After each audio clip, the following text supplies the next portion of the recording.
It's not as complicated as it has to be, but a lot of people are skipping a certain phase, and you're probably missing out on some good DPS.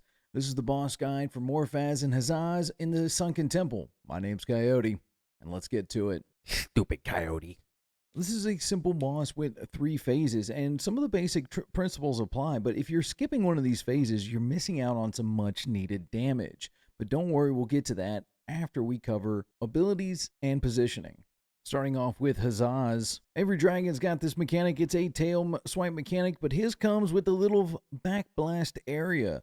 If you have anybody that's behind him, they're going to take 18 to 2200 damage on enemies in a cone behind the target, so all your melee DPS are going to want to stay to the side of him.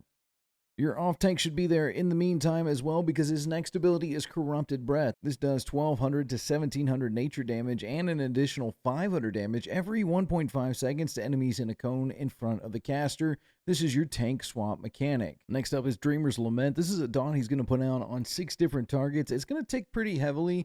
You can heal through this. If you have any nature resistance, this would be the time to use it, as it'll help reduce the overall damage from here. Next, we have Animate Flame. Now, this will be cast at the start of Phase 2. It'll summon a bunch of fire elementals. You want to have your off-tank pick them up. But hold off. Don't get ahead of me with this one.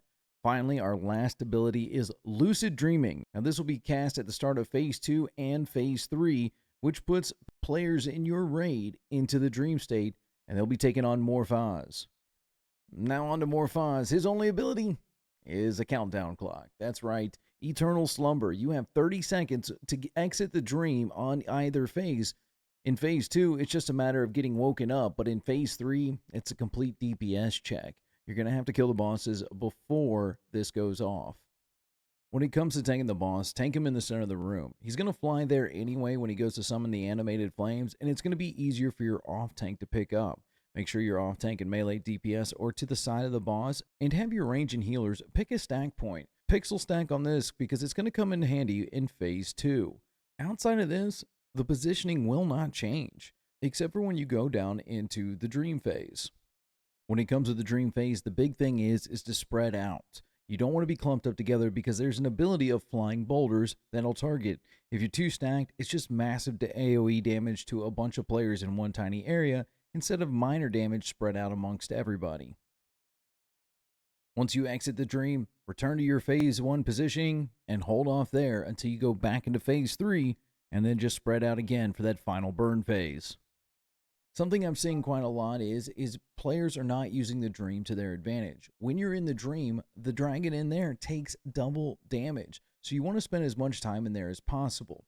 Now, our guild strategy is to actually keep a group of 5 up with the living flames, and they're going to wake everybody up. You can get quite a lot of people down in the dream. The first step is getting all your range to stack on a single point. This way, people with the living flame debuff are going to be able to wake everybody up in a single go. When the boss hits 80%, he's going to start summoning the animated flames. Have one of your tanks pick them all up and select one to burn down. Then, all the melee selected for that fight and the healer are going to stack on top of the tank and get the flaming debuff.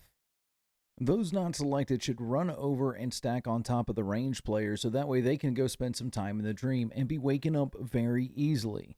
Once in this phase, have everybody spread out and use any 2-minute cooldowns. Anything longer than that needs to be held for the final phase. The players up top outside of the dream should finish off any living flames and get back on the boss. In about 10 to 15 seconds left, you're going to want to stop and go start waking everybody up. That found to be our little buffer zone.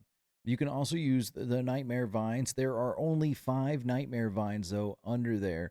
Once you destroy them, it'll have a one-time use portal, so if you need any extra healers or DPS to go up, that's your way of doing that.